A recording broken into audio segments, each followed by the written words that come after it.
You ask Tiger to solve. This deals with linear equations with one unknown. The final result is y equals 21/2. Let's solve it step by step. Simplify the expression. Expand the parentheses. Simplify the arithmetic. Group all constants on the right side of the equation. Add 8 to both sides.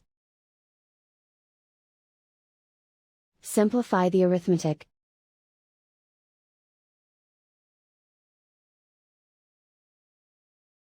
Isolate the y. Divide both sides by 2. Simplify the fraction. And so the final result is y equals 21/2.